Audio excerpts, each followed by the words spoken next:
Right, so we've got a block kitchen sink. Let me show you the pipe work. So it runs all the way along that box in, steps around this corner. There's a bathroom in there. Now there's a 3-inch saw stack vent pipe. Now I was thinking of going on the outside of the wall, coming along, quartering through. This is block locked, like it's not moving. Have a look in here. It's 3-inch. First thing, we've got to find the screws. Get a standing knife and we're going to go round. Right, now that we can see some metal, we can see the crosshead, we're going to get the thinnest screwdriver in there. We're going to hammer that. Right, so let's give us something we can get in there, bite onto. There we go. I'm going to score along here, not so as we don't damage the paint too much.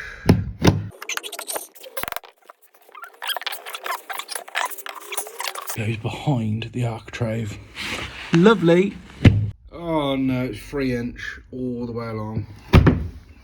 So that whole lot is in 3-inch. So, right, so the one piece I was showing you how to get out, that didn't want to come out, but it's 3-inch all the way. Exposed it all. I'll come in this side. I want to run and see whether or not, I mean, that's going away fine.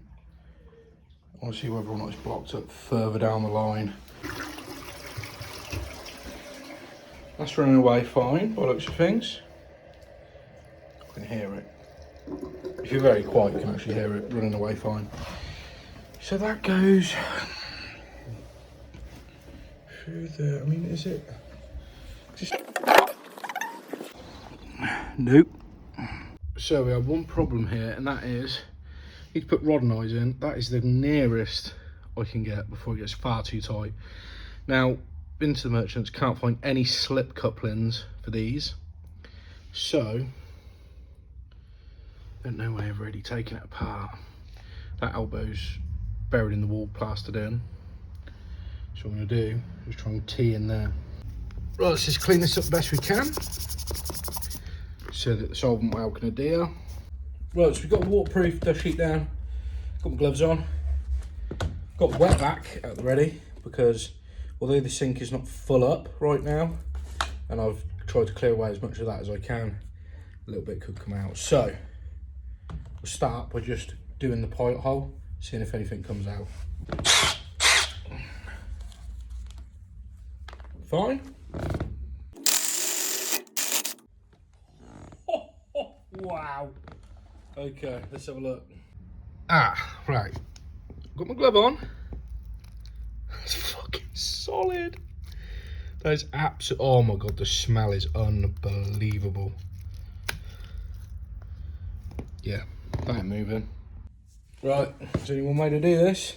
Gonna try to get some rods in. Lovely. So now we're just hitting that elbow, aren't we? Yeah. Oh, yes. In fact, tell you what I could do with some wipes. Right, all I'm going to do is, as I pull it out, is to wipe it down. Oh, this is minging. Why am I doing this right before Christmas? It's like I fucking hate my life. But it is very gently moving. Anyway, now I need to go back up the other way.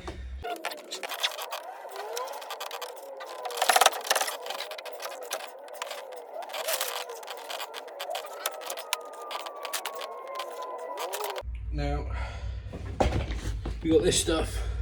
Now this is the strongest stuff that they would sell me in the local merchant.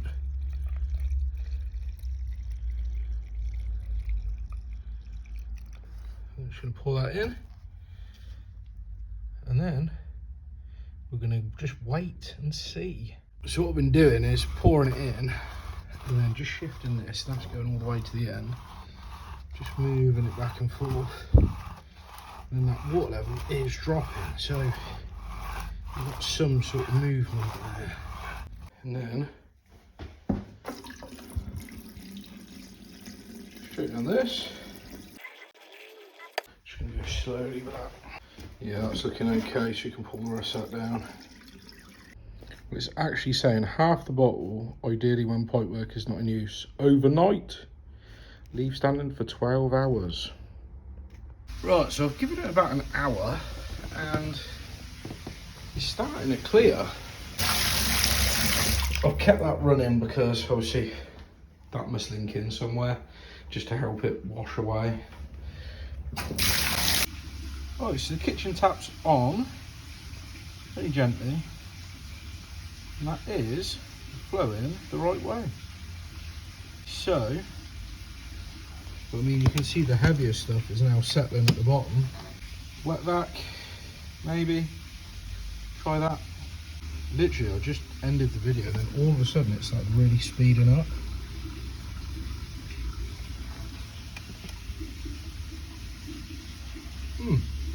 Now I've always found as well, if you can get further down the line it's exposed and you know that it's not going to crack and it's quite soft, give it a little tap along the way. See if you can get it so it comes off the walls, falls into the pipe.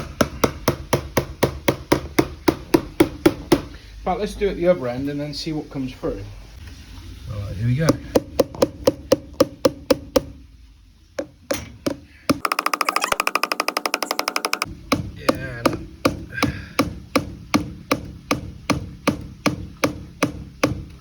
Right, so I'll lob my hammer in there because I see some big bits come out, and I thought if you can get rid of them, remove them completely, all the better. Stuff like that. And this stuff is completely lined with it, so we'll see if we can remove as much as we can as it, just try and catch it.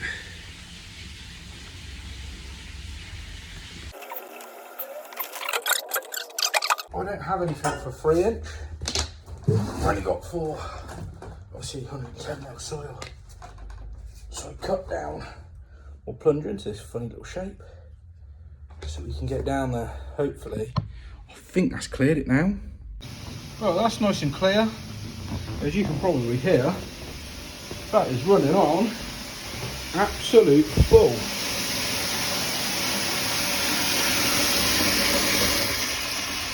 And has been for the last about half hour whilst I've been clearing up.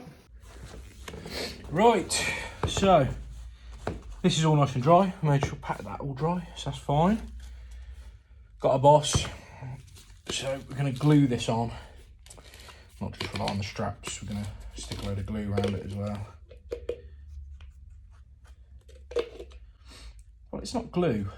This is another common thing in plumbing. Everyone thinks it's glue. It's not glue, it's weld.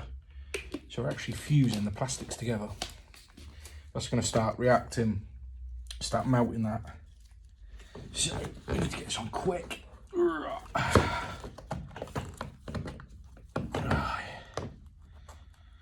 on nicely. Now these ones, they've got a little nut and a bolt. I've got to thread through, and then attach this and screw it up.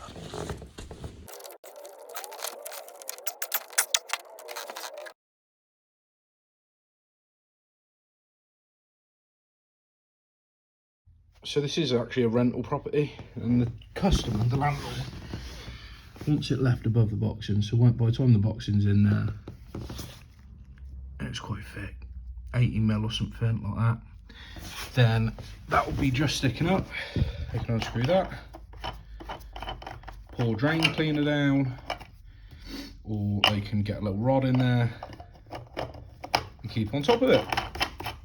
And there we go, put one under the kitchen sink. Now this is a good little tip, I've done this earlier and I forgot to video it, but if you've got any appliances, you can just block them off with a glove, and then it stops anything backfilling going into that whilst you're plunging, whilst you're doing any drainage. It just stops anything going back down there.